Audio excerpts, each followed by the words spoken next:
Hi friends, welcome back to our channel. ನಾನು ಸುಮಾ. ಎಲ್ಲರೂ ಹೇಗಿದ್ದೀರಾ? ಚೆನ್ನಾಗಿದ್ದೀರಾ ಅಂತ ಭಾವಿಸ್ತಾ ನಾನು ಇವತ್ತಿನ ವೀಡಿಯೋನ ಸ್ಟಾರ್ಟ್ ಮಾಡ್ತಾ ಇದ್ದೀನಿ. ಇವತ್ತು ಬಂದು ಪೂಜೆ ಎಲ್ಲ ಮುಗಿಸಿ ಆನಂತರ ನಾನು ವೀಡಿಯೋನ ಸ್ಟಾರ್ಟ್ ಮಾಡ್ತಾ ಇದ್ದೀನಿ. ಇವತ್ತೂ ಕೂಡ ತುಂಬ ಖುಷಿಯಾಗಿದ್ದೀನಿ. ಏನಕ್ಕಪ್ಪ ಅಂತಂದರೆ ಒಂದು ಕೆಲಸನ ಸ್ಟಾರ್ಟ್ ಮಾಡಿದ್ದೀನಿ. ಏನು ಅಂತ ಪೂರ್ತಿಯಾಗಿ ವೀಡಿಯೋನ ನೋಡಿ. ನನಗಂತೂ ಖುಷಿ ಆಯಿತು ಇವತ್ತಿನ ದಿನ. ನಿಮಗೆ ಯಾವ ಥರ ಅನಿಸುತ್ತೆ ಅಂತ ಕಮೆಂಟ್ ಮಾಡಿ ತಿಳಿಸಿ. ಹಾಗೆಯೇ ಈ ವಿಡಿಯೋ ಇಷ್ಟ ಆಗಿದ್ದರೆ ಒಂದು ಲೈಕ್ ಮಾಡಿ, ನನ್ನ ಚಾನಲ್ನ ಸಬ್ಸ್ಕ್ರೈಬ್ ಮಾಡಿಕೊಂಡು ಸಪೋರ್ಟ್ ಮಾಡಿ. ಏನಪ್ಪ ಅಂತಂದರೆ ಇವತ್ತು ಬಂದು ಗುರುವಾರ ಪೂಜೆ ಎಲ್ಲ ಮುಗಿಸ್ಕೊಂಡು ರಾಯರ ಮಠಕ್ಕೆ ಕೂಡ ಹೋಗಬೇಕಿತ್ತು. ಹೋಗ್ಬಿಟ್ಟು ಬಂದಿದ್ದ ನಂತರ ಇವತ್ತು ಏನು ಖುಷಿ ಆಯಿತು ಅಂತಂದರೆ, ಪೂಜೆಗೆ ನಾನು ಲಾಸ್ಟ್ ವೀಡಿಯೋದಲ್ಲಿ ಹೇಳಿದ್ದೆ ಪೂಜೆ ರೂಮ್ ಎಲ್ಲ ಕ್ಲೀನ್ ಮಾಡಿಕೊಂಡು ನಾನು ಪೂಜೆ ಮಾಡ್ಬೇಕು ಅಂದ್ಕೊಂಡಿದ್ದೀನಿ ಅಂತ. ಪೇಪರೆಲ್ಲ ಚೇಂಜ್ ಮಾಡಬೇಕಿತ್ತು. ಕೆಳಗಡೆ ಪೇಪರೆಲ್ಲ ಚೇಂಜ್ ಮಾಡಿ ನೀಟಾಗಿ ಕ್ಲೀನ್ ಮಾಡಿಕೊಂಡು ಇವತ್ತು ಸಮಾಧಾನವಾಗಿ ಪೂಜೆನ ಮುಗಿಸ್ಕೊಂಡೆ. ತುಂಬ ಖುಷಿಯಾಯಿತು. ರಾಯರು ಕೂಡ ಇವತ್ತು ತುಳಸಿ ಹಾರ ಎಲ್ಲ ತೊಗೊಂಬಂದು ಹಾಕಿ ನನಗೆ ಖುಷಿ ಆಗೋ ಥರನೇ ಪೂಜೆ ಮಾಡಿದ್ದೆ. ಅದೊಂದು ಸಖತ್ ಖುಷಿ ಆಯಿತು ಅಂತಲೇ ಹೇಳ್ಬೋದು.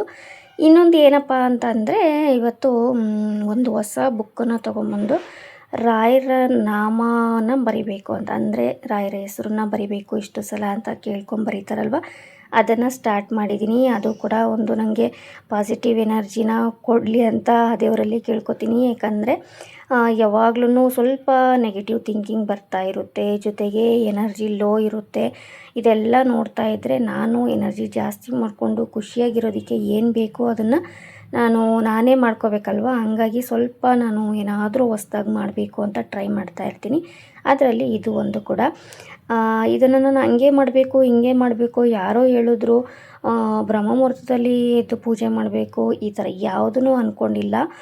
ಏನೇ ಮಾಡಿದ್ರೂ ಭಕ್ತಿ ಅನ್ನೋದು ತುಂಬ ಇಂಪಾರ್ಟೆಂಟ್ ಅಂತ ನನಗನ್ಸಿದ್ದು. ನಾನು ಮಾಮೂಲಿ ಅಂತ ಯಾವ ರೀತಿಯಾಗಿ ಪೂಜೆ ಮಾಡಬೇಕು ಅದೇ ಥರನೇ ಪೂಜೆ ಎಲ್ಲ ಮುಗಿಸಿ ಇವತ್ತಿಂದ ನಾನು ಬರಿಬೇಕಂತ ಸ್ಟಾರ್ಟ್ ಮಾಡ್ಕೊಂಡಿದ್ದೀನಿ. ಅದರಲ್ಲಿ ಏನಾದರೂ ತಪ್ಪಿದರೆ ರಾಯರು ಕ್ಷಮಿಸ್ತಾರೆ ಅಂತ ಅಂದ್ಕೊಂಡಿದ್ದೀನಿ. ಅದನ್ನು ಬಿಟ್ಟು ಬೇರೆ ಏನಾದ್ರೂ ಅಂತ ಅಂದರೆ ರೂಲ್ಸ್ ಥರ ಏನಾದರೂ ಮಾಡಬೇಕು ಹಂಗೇನಾದರೂ ಇತ್ತು ಅಂತಂದ್ರೂ ನನಗೆ ಗೊತ್ತಿರೋ ಅಷ್ಟು ಮಟ್ಟಿಗೆ ನಾನು ಸ್ಟಾರ್ಟ್ ಮಾಡ್ಕೊಂಡಿದ್ದೀನಿ. ಹಂಗಾಗಿ ಏನು ಭಯ ಇಲ್ಲ ನನಗೆ.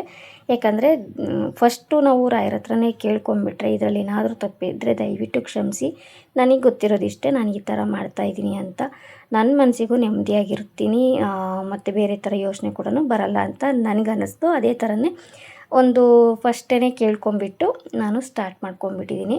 ನೋಡೋಣ ಯಾವ ರೀತಿ ಅನಿಸುತ್ತೆ, ನಾನು ಏನು ಅಂದ್ಕೊಂಡಿದ್ದೀನಿ ಅದು ಆಗುತ್ತಾ ಇಲ್ವಾ, ಅಥವಾ ನಾನು ಮಾಡ್ತಾ ಇರೋದು ನನಗೆ ಪಾಸಿಟಿವ್ ಅನಿಸುತ್ತಾ ಇಲ್ವಾ, ಎಲ್ಲದನ್ನು ನೆಕ್ಸ್ಟ್ ವೀಡಿಯೋಗಳಲ್ಲಿ ನಾನು ಶೇರ್ ಮಾಡ್ಕೊತಾ ಹೋಗ್ತೀನಿ. ಇವಾಗ ಪೂಜೆ ಎಲ್ಲ ಮುಗಿಸಿ ಇವಾಗ ನಾನು ಕೂಡ ಅಡುಗೆ ಮಾಡ್ಕೊಳ್ಳೋಣ ಅಂತ ಬಂದಿದ್ದೀನಿ. ತರಕಾರಿ ಎಲ್ಲ ಖಾಲಿಯಾಗಿತ್ತು, ಆಲೂಗೆಡ್ಡೆ ಮಾತ್ರ ಇತ್ತು. ದೋಸೆಗೆ ನೆನೆಸಿಡ್ಬೇಕು ಅಂತ ಅಂದ್ಕೊಂಡಿದ್ದೆ ನಿನ್ನೆ. ದೋಸೆಗೆ ನೆನೆಸೋಕ್ಕಾಗಲಿಲ್ಲ. ಹಂಗಾಗ್ಬಿಟ್ಟು ಇವತ್ತು ಆಲೂಗಡ್ಡೆ ಹಾಕಿ ಬೇಳೆ ಹಾಕಿ ಸಾಂಬಾರನ್ನ ಮಾಡ್ಕೊತಾ ಇದ್ದೀನಿ, ಅನ್ನ ಸಾಂಬಾರನ್ನೇ ಮಾಡ್ತಾಯಿದ್ದೀನಿ. ನಮ್ಮನೇಲಿ ಸ್ವಲ್ಪ ಜಾಸ್ತಿ ಆಲೂಗಡ್ಡೆ ಸಾಂಬಾರನ್ನ ಮಾಡ್ತಾ ಇರ್ತೀವಿ, ನೋಡ್ತಾ ಇರ್ತೀರ ನೀವು ಕೂಡ. ತುಂಬ ಸಲ ಶೇರ್ ಮಾಡ್ಕೊಂಡಿದ್ದೀನಿ ಕೂಡ. ಇದ್ರ ಜೊತೆ ಬೇರೆ ತರಕಾರಿ ಹಾಕಿ ಮಾಡಿದ್ರೂ ವೆಜಿಟೇಬಲ್ ಸಾಂಬಾರ್ಸ್ ಎಲ್ಲ ಒಂದೇ ಥರನೇ ಮಾಡೋದಲ್ವ. ಹಾಗಾಗಿ ನಾನು ಇವತ್ತೇನೋ ಅಡುಗೆ ಯಾವ ಥರ ಮಾಡ್ತಾಯಿದ್ದೀನಿ ಏನು ಎತ್ತ ಅಂತ ಶೇರ್ ಮಾಡ್ಕೋತಾ ಇಲ್ಲ. ನನಗೆ ಇಂಪಾರ್ಟೆಂಟಾಗಿ ಹೇಳಬೇಕು ಅಂತಂದರೆ ಪೂಜೆ ಬಗ್ಗೆನೇ ಹೇಳಬೇಕಿತ್ತು. ಏನು ಅಂತಂದರೆ, ನನಗೆ ಖುಷಿಯಾಗೋ ಥರ ನೆಮ್ಮದಿ ಆಗೋ ಥರ ಪೂಜೆ ಒಂದು ಮಾಡಿಬಿಟ್ರೆ, ಅದು ವಾರದ ದಿನ ಆಗಲಿ ಬೇರೆ ದಿನ ಆಗಲಿ, ಫಸ್ಟು ನಮಗೆ ಭಕ್ತಿ ಅನ್ನೋದಿರಬೇಕು, ಖುಷಿ ಇರಬೇಕು ಪೂಜೆ ಮಾಡೋದಕ್ಕೆ. ಇವಾಗ ಲಾಸ್ಟ್ ಟೈಮ್ ಒಂದು ಯಾವುದೋ ಇನ್ಸ್ಟಾಗ್ರಾಮಲ್ಲಿ ಸ್ಕ್ರೋಲ್ ಮಾಡುವಾಗ ಒಂದು ವಿಡಿಯೋ ನೋಡಿದ್ದೆ. ಏನಂದರೆ, ಬೆಳಿಗ್ಗೆ ಎದ್ದಿದ ತಕ್ಷಣವೇ ಬಾಗಿಲಿಗೆ ನೀರು ಹಾಕೋಕ್ಕೆ ಹೋದಾಗ ಎಲ್ಲ ನನ್ನ ಕರ್ಮ ನಾನೇ ಮಾಡಬೇಕು ಎಲ್ಲನೂ, ಈ ಥರ ಬೈಕೊಂಡು ಮಾಡೋಕ್ಕೆ ಹೋಗಬೇಡಿ. ಭಗವಂತನ ಮೆಚ್ಚೋಕ್ಕಾಗಿ ಮಾಡಬೇಕು ಅನ್ನೋದರಿಂದ ನಮ್ಮ ಮನಸ್ಸಿಗೆ ತೃಪ್ತಿಯಿಂದ ನಾವು ಮಾಡಬೇಕಾಗುತ್ತೆ ಎಲ್ಲನೂ. ಬೇರೆಯವ್ರದ್ದು ಒಂದು ಸಿಟ್ಟನ್ನು ತೊಗೊಂಡೋಗಿ ಬೇರೆ ಯಾರೂ ಮಾಡಲ್ಲ ನಾನೇ ಮಾಡಬೇಕು ಈ ಥರ ಅಂದ್ಕೊಂಡು ಮಾಡೋದ್ರಿಂದ, ಈಗ ಪೂಜೆ ವಿಷಯದಲ್ಲೂ ಅಷ್ಟೇ. ಇವಾಗ ಮಕ್ಕಳಿಗೆ ಹೇಳಿರ್ತೀವಿ ಬೆಳಿಗ್ಗೆ ಸ್ನಾನ ಆಗಿದೆಯಲ್ಲ ಪೂಜೆ ಮಾಡಿಬಿಟ್ಟು ಹೋಗ್ಬಿಡಿ ಸ್ಕೂಲಿಗೆ ಹೋಗುವಾಗ ಅಂತ. ಮಕ್ಕಳಿಗೆ ಟೈಮ್ ಇದ್ದರೆ ಮಾಡೋಗ್ತಾರೆ, ಇಲ್ಲಾಂದರೆ ಮಾಡೋಗಲ್ಲ. ನಮಗೆ ಕೆಲಸ ಜಾಸ್ತಿ ಆಯಿತು ಅಂದಿದ ತಕ್ಷಣವೇ ಪೂಜೆ ಮಾಡಬೇಕಲ್ಲ ಅಂತ ಮಾಡಿದ್ರೆ ನನಗಂತೂ ಅದು ಸರಿ ಅನಿಸಲ್ಲ. ನನಗೂ ಎಷ್ಟೋ ಸಲ ಹಂಗೆ ಅನಿಸಿದೆ. ಅದಕ್ಕಾಗಿ ನಾನೇನು ಮಾಡ್ತೀನಿ ಅಂದರೆ, ನನಗೆ ಯಾವಾಗ ಖುಷಿ ಅಂತ ಅನಿಸುತ್ತೆ ಅವಾಗೆಲ್ಲನೂ ನಾನು ರೆಡಿಯಾಗಿಬಿಟ್ಟು ಸ್ನಾನ ಎಲ್ಲ ಮುಗಿಸ್ಕೊಂಡಿದ್ದ ತಕ್ಷಣ ಫಸ್ಟು ನನಗೆ ನೆಮ್ಮದಿ ಅಂತ ಅನಿಸಿದ ತಕ್ಷಣವೇ ಫಸ್ಟು ಪೂಜೆ ಮಾಡಿಬಿಡ್ತೀನಿ. ಅಂದರೆ ನಾನು ಖುಷಿಯಾಗಿರ್ಬೇಕಲ್ವ, ಪೂಜೆ ಮಾಡಬೇಕು ಅಂತಂದ್ರೂ ನಾನು ಪಾಸಿಟಿವ್ ಆಗಿರಬೇಕು. ಮೈಂಡಲ್ಲಿ ನೆಗೆಟಿವ್ ಥಿಂಕಿಂಗ್ ಮಾಡ್ಕೊಂಡು ನಾವು ಪೂಜೆ ಮಾಡಿದ್ರೆ ಪೂಜೆ ಮಾಡಿದ್ದೂ ದೇವರಿಗೂ ಸಲ್ಲುತ್ತೋ ಇಲ್ಲೋ ಗೊತ್ತಿಲ್ಲ, ಹಾಗಾಗಿ ನಾನು ಹೇಳ್ತಾ ಇರೋದು. ಅದಾದಮೇಲೆ ಮತ್ತೆ ಸಿಗೋ ಒಂದು ಮನಸ್ಥಿತಿ ಇದೆಯಲ್ಲ, ನೆಮ್ಮದಿ, ಅದು ಯಾವುದಕ್ಕೂ ಬೆಲೆ ಕಟ್ಟೋಕ್ಕಾಗಲ್ಲ ಅಂತ ಹೇಳ್ಬೋದು. ಅದೇ ನಾವು ಇವತ್ತು ವಾರ ಅಲ್ಲ ಮಾಡಬೇಕಲ್ಲ ಅಂಥೇಳಿ ಯಾರ್ದೋ ಮೇಲಿನ ಸಿಟ್ಟಲ್ಲಿ ನಾವು ಮಾಡ್ಕೊಂಡ್ವಿ ಅಂತಂದರೆ ಮುಗೀತಲ್ಲ ಸದ್ಯಕ್ಕೆ ಈ ಥರ ಅಂತ ಅನಿಸುತ್ತೆ ಹೊರತು ಪೂಜೆ ಮಾಡಿದ್ದಕ್ಕೆ ಪಾಸಿಟಿವ್ ಅನಿಸಲ್ಲ. ಈ ದೇವಸ್ಥಾನಕ್ಕೆ ಹೋದಾಗೆಲ್ಲ ಎಷ್ಟು ಮೈಂಡ್ ಫ್ರೀ ಆಗುತ್ತಲ್ವ, ಅದು ಯಾವುದೂ ಅನಿಸಲ್ಲ ಅಂತ ಹೇಳ್ಬೋದು. ಹಂಗೇ ಇಲ್ಲಿ ಮನೇಲಿ ಪೂಜೆ ಮಾಡಿದಾಗ್ಲೂ ನಮಗೆ ದೇವಸ್ಥಾನಕ್ಕೆ ಹೋದಷ್ಟೇ ಖುಷಿ ಆಗಬೇಕಲ್ವ. ಅದಕ್ಕಾಗಿ ಫಸ್ಟ್ ನಮ್ಮನ್ನು ನಾವು ಏನು ಪಾಸಿಟಿವ್ ಆಗಿ ಇಟ್ಕೊಂಡು ನಾವು ಫಸ್ಟು ಎಲ್ಲ ಕೆಲಸನ ಮುಗಿಸ್ಕೊಂಡು ನಾನಿವತ್ತು ಪೂಜೆ ಮಾಡಲೇಬೇಕು ಅಂತ ಅಂದ್ಕೊಂಡು ಮಾಡಿದ್ರೆ ಅದು ದೇವರಿಗೆ ಸಲ್ಲುತ್ತೆ ಅಂತ ನನಗನ್ಸೋದು. ನಿಮಗೇನು ಅನಿಸುತ್ತೆ ಅಂತ ಕಮೆಂಟ್ ಮಾಡಿ ತಿಳಿಸಿ, ಓಕೆನಾ. ಇವತ್ತು ಹಂಗೇ ಅಡುಗೆನೂ ಮಾಡಿಕೊಂಡು ಒಂದು ಬ್ಲೌಸು ಲಾಸ್ಟ್ ವೀಡಿಯೋದಲ್ಲಿ ತೋರಿಸಿದ್ದೆ, ಅದು ಅರ್ಧಂಬರ್ಧ ಸ್ಟಿಚ್ ಆಗಿತ್ತು, ಅದನ್ನು ಸ್ಟಿಚ್ ಮಾಡಬೇಕಿತ್ತು. ಅದಾದಮೇಲೆ ಮತ್ತೆ ಬೇರೆದೆಲ್ಲ ಇತ್ತು ಸ್ಟಿಚ್ಚಿಂಗ್ದು, ಆದರೆ ಇವತ್ತು ಸ್ಟಿಚ್ ಮಾಡೋಕ್ಕೆ ನನಗೆ ಟೈಮ್ ಇರಲಿಲ್ಲ. ನೋಡೋಣ ಅಂತ ಹೇಳಿಬಿಟ್ಟು ಎಷ್ಟಾಗುತ್ತೆ ಅಷ್ಟು ಸ್ಟಿಚ್ ಮಾಡೋಣ ಅಂತ ಅಂದ್ಕೊಂಡು ಫಸ್ಟು ಅಡುಗೆನ ಮುಗಿಸ್ಕೊತಾ ಇದ್ದೆ. ಅಡುಗೆ ಮುಗಿದ್ಬಿಟ್ರೆ ಮತ್ತು ನನಗೆ ನೈಟಿಗೆ ಸಾಂಬಾರು ಇರುತ್ತೆ, ಆವಾಗ ನಾನು ಬೇರೆ ಅಡುಗೆ ಕೆಲಸ ಏನೂ ಇರೋದಿಲ್ಲ, ಆವಾಗ ನಾನು ಫ್ರೀ ಇರ್ತೀನಲ್ವ, ಆವಾಗ ನಾನು ಏನು ಸ್ಟಿಚಿಂಗ್ನ ಮಾಡ್ಕೋಬೋದು ಅಂತ ಅಷ್ಟೇ.